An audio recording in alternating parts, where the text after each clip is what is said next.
नारी तुम केवल श्रद्धा हो, विश्वास रजत नगबग तल में, पीयूष स्रोत बहा करो जीवन के सुंदर समतल में। नमस्कार, मैं हूं चित्रा।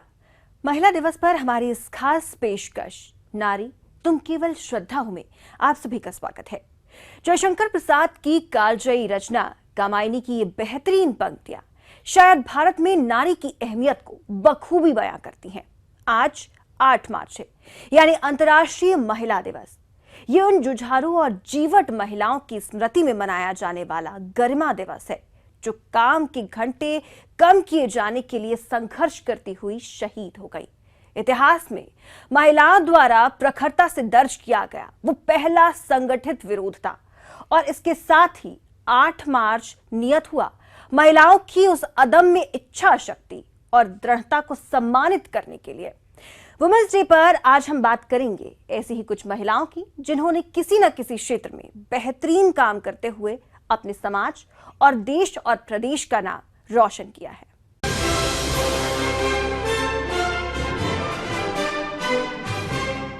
इस खास कार्यक्रम में सबसे पहले हम बात करेंगे मेरठ की फातिमा की। फातिमा ने विपरीत परिस्थितियों का सामना करते हुए न सिर्फ खुद तालीम हासिल की, बल्कि वो अपने जैसे सैकड़ों बच्चों को पढ़ाने के लिए, उनके उत्थान के लिए अपना जीवन समर्पित कर रही हैं।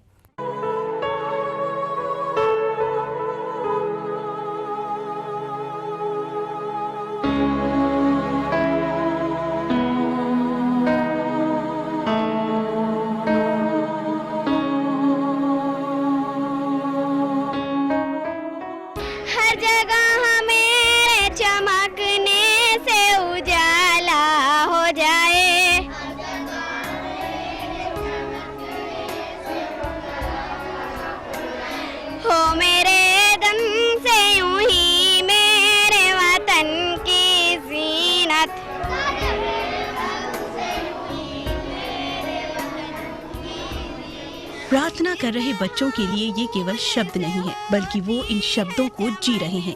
ये कहानी है मेरठ से तकरीबन 20 किलोमीटर दूर जानी कला गांव की। मुस्लिम आबादी वाले इस गांव में बाल मजदूरी एक प्रथा बन चुकी थी।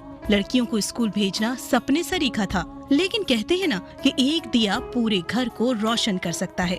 इस गांव में 10 साल की एक बच्ची ने बीड़ा उठाया। वो न सिर्फ खुद पढ़ती है, बल्कि और बच्चों को, उनके माता पिता को बच्चों को स्कूल भेजने के लिए प्रेरित भी करती है। 2006 से फातिमा ने शिक्षा की अलख जगाने की शुरुआत की। उसने खुद अपनी पढ़ाई जारी रखी। आज फातिमा BA सेकेंड ईयर में पढ़ रही है और अपने गाँव के सैकड़ों बच्चों और उनके माता पिता के लिए प्रेरणा स्रोत बन चुकी है। कह सकते हैं कि फातिमा अपने गांव की ब्रांड एम्बेसडर बन चुकी है। उनका कहना है कि वो अपना जीवन बाल उत्थान के लिए समर्पित करना चाहती है, शिक्षा की अलख जगाने के लिए समर्पित करना चाहती है। जब मैं स्कूल जाती थी तो जो बच्चे स्कूल नहीं जाते थे तो उन्हें देखकर मुझे अच्छा नहीं लगता था। शायद मैं सोचती थी कि ये बच्चे भी स्कूल जा पाएँ, और मैं उनके पेरेंट्स से मिली और घर घर जाकर उन्हें समझाने लगी। और इस काम में मुझे बहुत परेशानी भी आई और बार बार जाने के बाद वे उनके पेरेंट्स समझ गए और अपने बच्चों को स्कूल भेजने लगे। फातिमा की इस कोशिश की खबर जब बचपन बचाओ आंदोलन के प्रणेता कैलाश सत्यार्थी को हुई तो वो भी कई बार जानी कला गांव आए और फातिमा की हौसला अफजाई की। फातिमा के पिता का कहना है कि उन्हें अपनी बेटी पर फख्र है, नाज है। वहीं फातिमा की मां अपनी बेटी के बारे में बताते हुए भावुक हो जाती हैं। बहुत अच्छी सोच है हमारे बच्चे की, बहुत अच्छा पढ़ लिख रही है और जहाँ तक उसका जी चाहेगा वहाँ तक पढ़ाएंगे। तो अल्लाह का शुक्र है कि अल्लाह ताला ने बहुत अच्छी बेटी आ।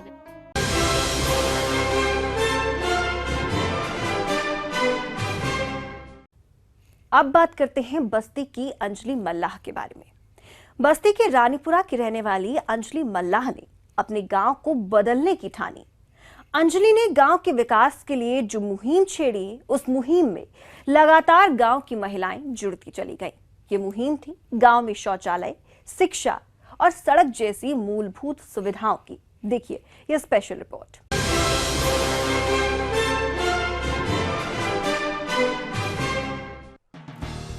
बस्ती जनपद के रूंधौली तहसील के रानीपुर गांव की अंजलि मल्लाह वाकई बेमिसाल है। अंजलि ने गांव में शौचालय, सड़क, शिक्षा जैसी मूलभूत सुविधाओं के लिए संघर्ष शुरू किया। हालांकि उनके इस संघर्ष का विरोध भी हुआ। मगर उनके जज्बे को देखने के बाद गांव की महिलाओं ने साथ देना शुरू किया।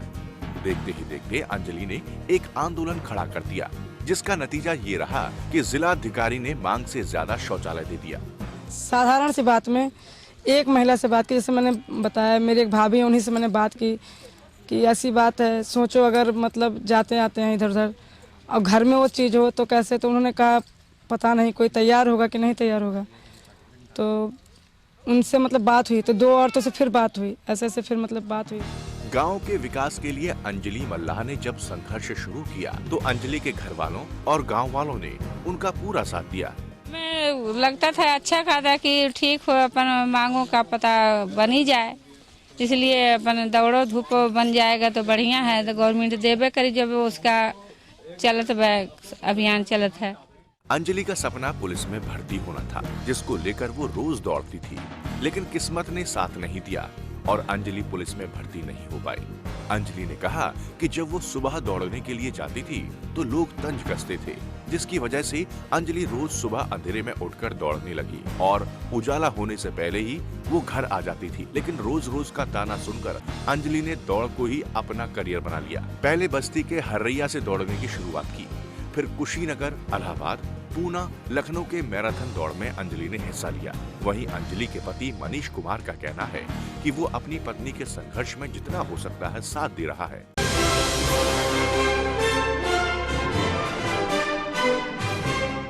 फिलहाल यहाँ पर वक्त हो चला है एक छोटी सी ब्रेक का। ब्रेक के बाद हम आपको बताएंगे कुछ और महिलाओं की कुछ अलग कहानियां।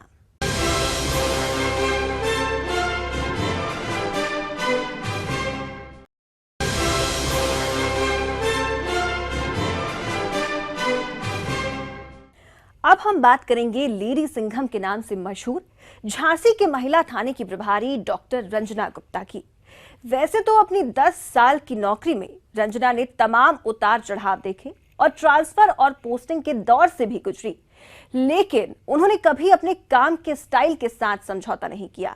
अपने मातहतों और समाज के लोगों से बेहद मिलनसार रंजना को शूटिंग का शौक है और उनकी उपलब्धियों के कारण उन्हें लक्ष्मण अवार्ड से सम्मानित भी किया गया है। पिछले दिनों उत्तर प्रदेश के मुख्यमंत्री अखिलेश यादव ने भी रंजना गुप्ता को रानी लक्ष्मीबाई पुरस्कार से सम्मानित किया।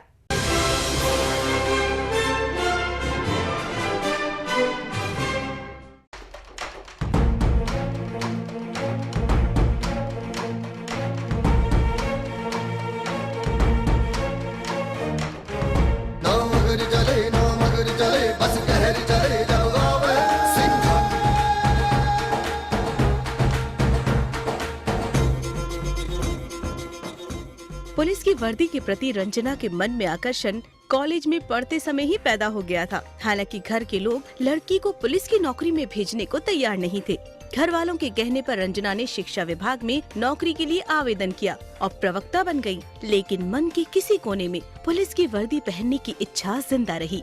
इसी बीच रंजना ने उत्तर प्रदेश पुलिस में सब इंस्पेक्टर पद के लिए आवेदन किया और चयनित होकर 2005 में पुलिस में भर्ती हो गयी।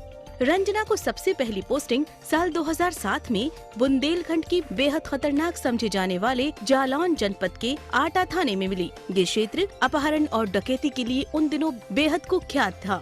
इसके बाद उन्हें कालपी कोतवाली में तैनाती दी गई, जहां बुंदेलखंड के राजू सतराजू गैंग से रंजना की मुठभेड़ हुई। इस मुठभेड़ में 2 अपहृत लोगों को मुक्त कराया गया और गैंग के 2 डकैत मार गिराए गए। इसके बाद इलाके के चर्चित गैंग सोनू केवट से कालपी के जंगल में मुठभेड़ हुई और सोनू केवट पकड़ा गया। कालपी के बाद रंजना को उरई कोतवाली में तैनाती दी गई, जहां ग्राम भगौरा में वर्ष 2008 में 5 लोगों की हत्या कर दी गई थी। उस बेहद सनसनीखेज हत्याकांड का रंजना ने खुलासा किया, जिसमें परिवार के लोग ही हत्या में शामिल थे। इस बीच रंजना की कार्यशैली कई प्रभावशाली लोगों को पसंद नहीं आई और दबाव में उन्हें लाइन हाजिर कर दिया गया। इस समय रंजना के मन में शूटिंग का अभ्यास आगे बढ़ाने की इच्छा जागी, क्योंकि वो कॉलेज के दिनों में शूटिंग प्रतियोगिताओं में हिस्सा लेती रही थी। शूटिंग का अभ्यास करते हुए रंजना ने प्रदेश पुलिस की ओर से लगातार शूटिंग प्रतियोगिताओं में हिस्सेदारी की और स्थानीय व राष्ट्रीय स्तर पर 20 से ज्यादा मेडल जीते। रंजना को उत्तर प्रदेश सरकार ने लक्ष्मण पुरस्कार के साथ ही रानी लक्ष्मीबाई अवार्ड से भी सम्मानित किया है। फिलहाल रंजना झांसी के महिला थाने में प्रभारी के रूप में तैनात हैं। महिलाओं की फरियाद सुनने और समस्याएं निपटाने के बाद जो भी खाली वक्त रंजना को मिलता है उसमें वे शूटिंग का अभ्यास करती हैं।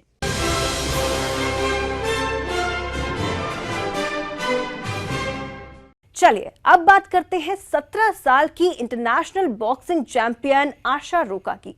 आशा रोका ने सिर्फ 17 साल की उम्र में बॉक्सिंग रिंग में देश ही नहीं बल्कि विदेश के पहलवानों को भी धूल चटाई है। आइए जानते हैं इस उभरती बॉक्सर के बारे में, उसके जज्बे के बारे में, जिसने इतनी छोटी सी उम्र में इसे इंटरनेशनल पहचान दी है।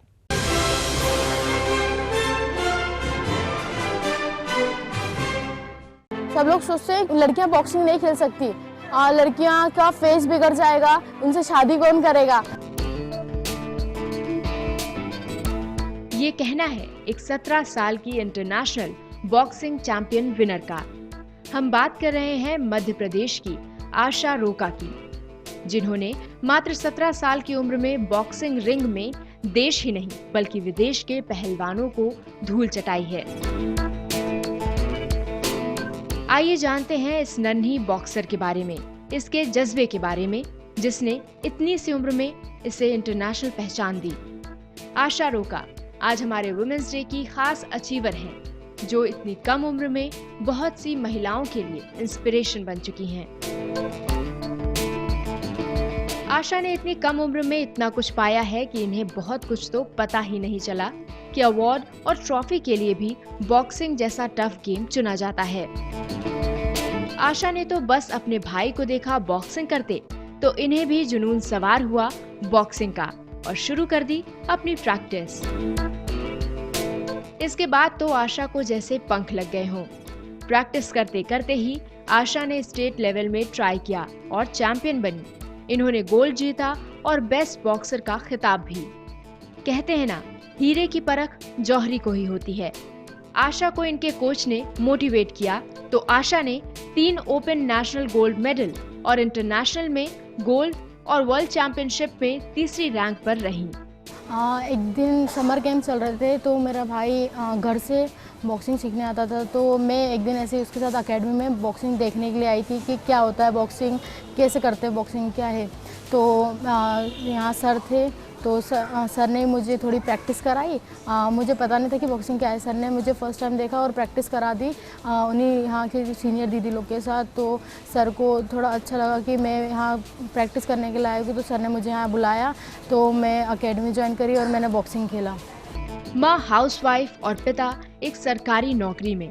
परिवार का एक ऐसा माहौल जहाँ अधिकतर लोग अपने बच्चों को सिर्फ किताबों और कोचिंग से ताल्लुक रखने को कहते हैं, लेकिन आशा के माता पिता ने आशा के जुनून को देखते हुए आशा को पूरा सहयोग दिया और आशा को एक नई दिशा भी दी। इन सब के बीच आशा ने अपनी पढ़ाई को उतनी ही अहमियत दी जितनी अपनी बॉक्सिंग को दी और आज आशा अपने क्लास में बॉक्सर के नाम से चर्चित हैं।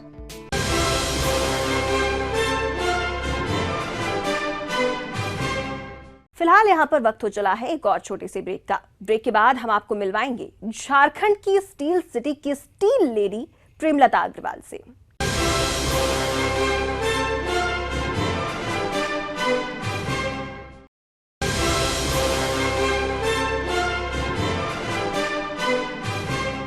स्वागत है ब्रेक के बाद। आप देख रहे हैं हमारी खास पेशकश, नारी तुम केवल श्रद्धा हो।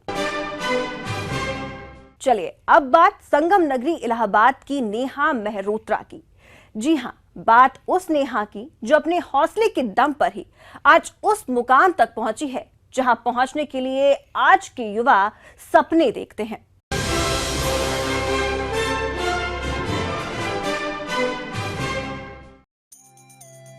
हिम्मते मर्दा मददे खुदा, यानी अगर आप में हिम्मत है, कुछ करने की इच्छा है तो ईश्वर भी आपके साथ है। इसी की मिसाल पेश की है संगम नगरी इलाहाबाद की बेटी नेहा ने।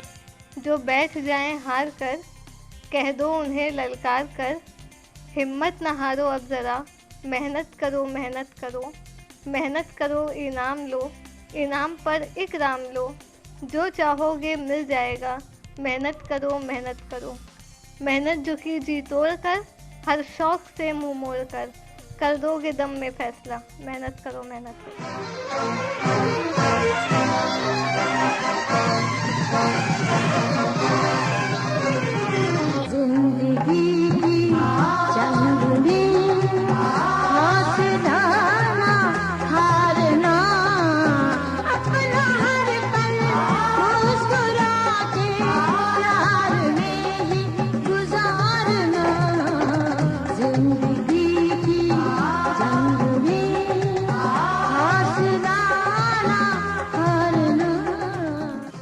जी हाँ, जिस नेहा की हम बात कर रहे हैं वो अपनी हिम्मत के बल पर ही आज उस मुकाम तक पहुंची है जहां पहुंचने के लिए आज के युवा सपना देखते हैं। दरअसल नेहा पूरी तरह से विकलांग है।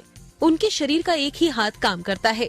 नेहा का बाकी पूरा शरीर निष्क्रिय है, जिसके कारण वो रोजमर्रा के कामों के लिए भी अपने माता पिता पर निर्भर हैं।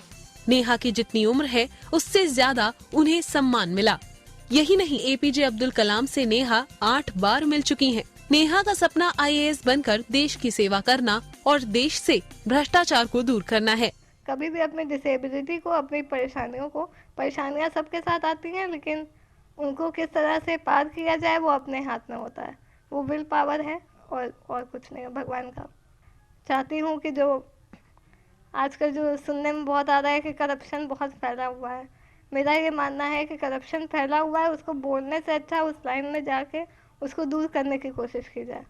तो यही है, IAS सिविल सर्विसेज की तैयारी कर रही हूँ। और क्योंकि अगर हॉबी की बात करें तो सिंगिंग मेरा मेन पैशन है, तो अगर मुझे कभी चांस मिला तो मैं एज अ सिंगर भी अपना करियर ट्राई करना चाहूँगी। बेटी को आगे बढ़ता देख पिता उस दर्द को भूल जाते हैं जो 65 साल की उम्र में जवान बेटी उठाने बैठाने में होता है। माँ कहती है उन्होंने सपने में नहीं सोचा था कि वह राष्ट्रपति भवन तक जाएंगी। उनकी बेटी ने यह सपना पूरा कराया जो आमतौर पर बेटे भी नहीं करा पाते। मैंने तो सोचा भी नहीं था मैं कभी राष्ट्रपति भवन भी जाऊंगी।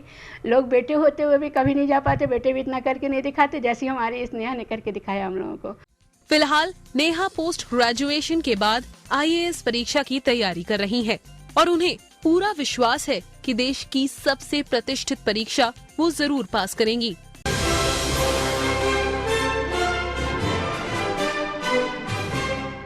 और अब बात करते हैं झारखंड की स्टील सिटी की स्टील लेडी प्रेमलता अग्रवाल की, जिन्होंने माउंट एवरेस्ट फतेह किया है, वो भी उम्र के ऐसे पड़ाव में जब महिलाएं घर और बच्चों के बड़े होने के बाद चिंता मुक्त हो जाती हैं।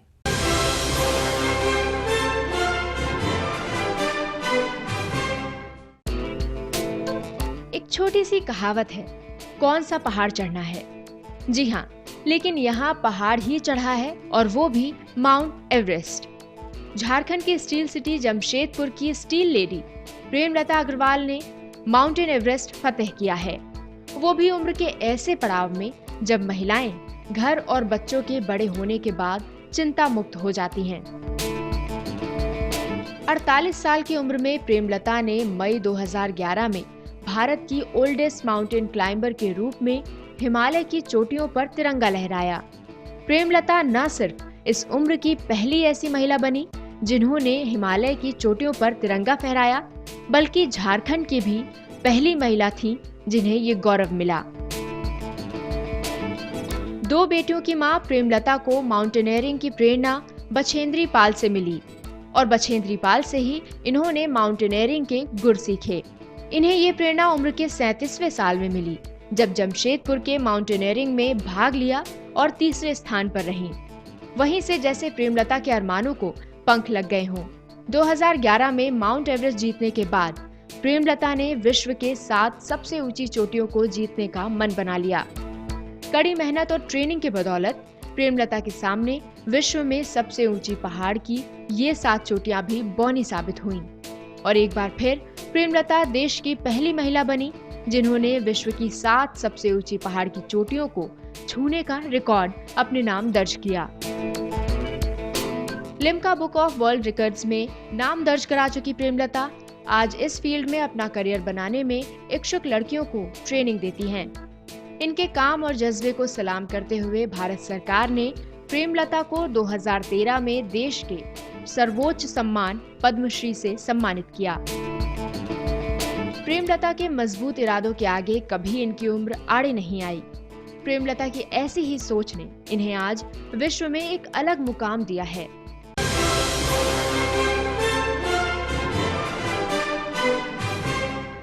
कामायनी की ही इन लाइनों के साथ हम अपने इस खास पेशकश को खत्म करेंगे।